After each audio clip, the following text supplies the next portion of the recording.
సరే గత రెండేళ్లుగా తమ అసమర్థ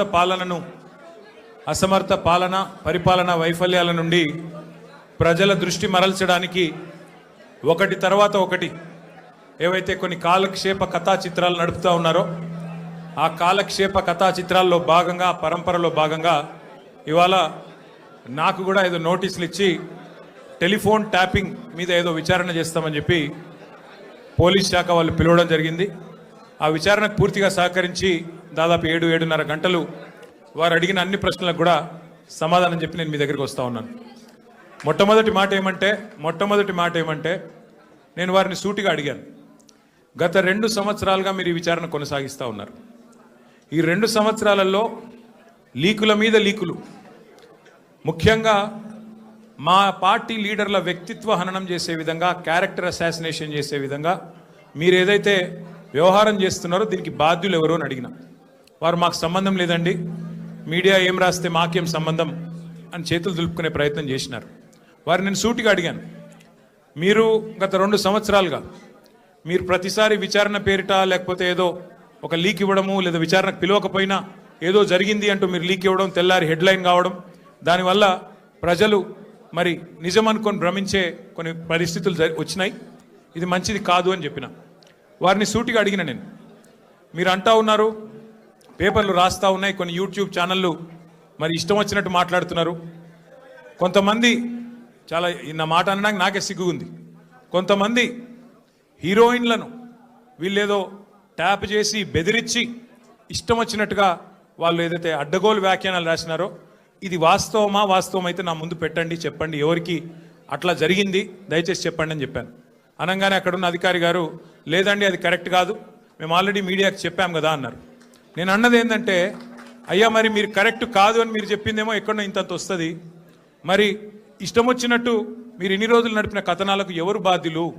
మా కుటుంబాలకు, మాకు కలిగిన క్షోభకు, మా వ్యక్తిత్వ హననానికి ఎవరు బాధ్యులు? ఈ లీకులు మీరు నిరోధించలేరా అని అడిగిన. ముందుగా మీడియాకు నేను ఒక అప్పీల్ చేస్తూ ఉన్నా, దయచేసి ఈ ప్రభుత్వం లీకు వీరుల ప్రభుత్వం, వీళ్ళు కేవలం లీకుల మీద ఆధారపడి నడిచే ప్రభుత్వం. ఈ ప్రభుత్వం ఇచ్చే అడ్డగోలు లీకులను దయచేసి మీడియా కూడా మీరు ఇష్టానుసారంగా ప్రచురించకండి, దానిలో వాస్తవం ఎంత అవాస్తవం ఎంత ఒకసారి దయచేసి చెక్ చేసుకోండి అని చెప్పి నా ప్రార్థన. మొన్న హరీష్ రావు గారు పోయి రాగానే నేను ఆశ్చర్యపోయాను. వాళ్ళు ఇష్టం ఉన్న కథనాలు, హరీష్ రావు గారికి ఇంటి నుంచి భోజనం వచ్చిందని ఒకరు, హరీష్ రావు గారు ఇట్లా అయ్యారు అట్లా అయ్యారని ఎవరు, ఇంకో 16 ప్రశ్నలు అడిగినారని ఇంకొకరు, తెల్లారి మళ్ళీ పేపర్లలో అదే అండి తెల్లారి పేపర్లలో ఇంకోటి, ఇవాళ నేను అక్కడ ఉన్నప్పుడు కూడా అట్లా చేసింటారు, ఫలానా ఆయన తీసుకొచ్చారు, ఇట్లా చేశారు, ఉక్కిరి బిక్కిరి ఇన్ని ప్రశ్నలు. అంటే ఇది దయచేసి బాధ్యత గల మీడియా సంస్థలతో నా ప్రార్థన. 2 ఏళ్ళు అయిపోయింది, ఈ కాలక్షేపం జరగాల్సినంత జరిగింది, ప్రజలకు కూడా మీరు అందించాల్సినంత వినోదం అందించినారు.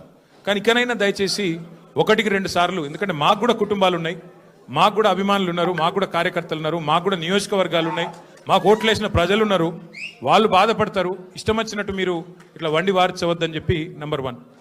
రెండవది, వారిని నేను సూటిగా అడిగాను, సిట్ వాళ్ళని, మీరు ఫోన్ ట్యాపింగ్ మీద ఏదో విచారణ చేస్తున్నారు కదా, దయచేసి మీరు చెప్పండి, ఈరోజు రాష్ట్రంలో మా ప్రతిపక్ష పార్టీ నాయకులు, మా ఎమ్మెల్యేలవి, మా నాయకుల ఫోన్లు ట్యాప్ కావడం లేదా చెప్పండి మీరు అని అడిగిన.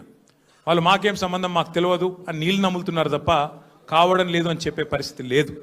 రెండవది నేను అడిగాను, ఒక మంత్రి గారు స్వయంగా నా ఫోన్ ట్యాప్ అవుతుంది, నేను మీతో మాట్లాడలేను అని జర్నలిస్టులకు చెప్పుకునే దుస్థితి ఈరోజు ఈ రాష్ట్రంలో ఉన్నదా లేదా మీరు చెప్పండి అని అడిగిన. దానికి కూడా సమాధానం చెప్పరు, అది కాదు ఇది కాదని తప్పించుకునే ప్రయత్నం తప్ప వారు మాత్రం సూటిగా సమాధానం చెప్పలేదు.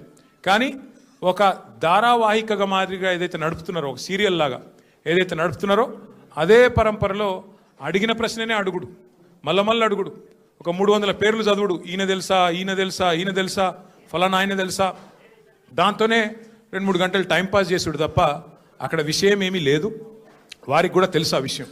అందుకే నేను మళ్ళొక్కసారి ప్రజలకు, మా సోదరులకు, మా పార్టీ సోదరులకు, మా మీడియా మిత్రులకు కూడా విజ్ఞప్తి చేస్తున్నా, మేము ఒక పార్టీగా, బాధ్యత గల ప్రతిపక్ష పార్టీగా ఏ విచారణకు పిలిచినా మేము సహకరించడానికి సిద్ధంగా ఉన్నాం.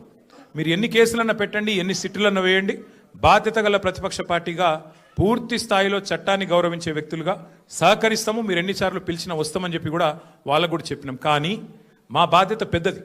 ప్రతిపక్ష పార్టీ బాధ్యత పెద్దది. మా బాధ్యత ఏంది?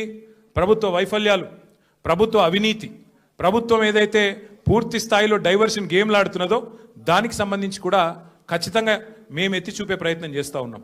ఇవాళ సింగరేణి టెండర్లలో దొంగలు దొరికినరు, సింగరేణి టెండర్లలో ముఖ్యమంత్రి మంత్రుల మధ్యన వాటాల పంచాయతీలో దొంగలు దొరికినరు అని చెప్పి హరీష్ రావు గారు ప్రెస్ మీట్ పెట్టి ఆధారాలతో సహా ఇస్తానని చెప్తే కూడా ఇప్పటి వరకు ఉలుకు లేదు పలుకు లేదు.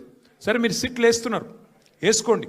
కానీ మరి ఇవాళ మేము అడుగుతున్నాం, ముఖ్యమంత్రి అనుచరుడు, అత్యంత సన్నిహితమైన వ్యక్తి, అట్లాగే మంత్రి గారి ఓఎస్డీ మధ్యన జరిగిన పంచాయతీ 300 కోట్ల రూపాయల కోసం ఒక పారిశ్రామికవేత్త తలకి తుపాకీ పెట్టినరు అని చెప్పి కేసు రిజిస్టర్ అయితే దాని మీద